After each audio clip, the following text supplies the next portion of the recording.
नौजवानों, तुमसे मैं कह रहा हूं, हमारी मस्जिद हमने खो दी और वहां पर क्या किया जा रहा है आप देख रहे हैं। नौजवानों, क्या तुम्हारे दिलों में, हमारे दिलों में तकलीफ नहीं होती कि जिस जगह पर हमने 500 साल हय्या अल सलाह और हय्या अल फलाह की सदाएं दी, जहां पर हमने बैठकर कुरान करीम का जिक्र किया, जहां पर हमने बैठकर सलातो सलाम के नजराने पेश किए, आज वो जगह हमारे हाथ में नहीं है।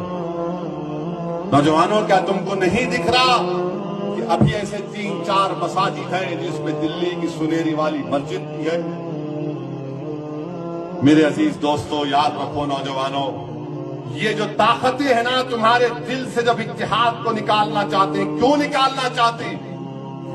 मिली गीरत को खत्म कर दिया जाए, मिली हमियत को खत्म कर दिया जाए। बरसों की मेहनतों के बाद आज हमारा एक मुकाम हमने पैदा किया।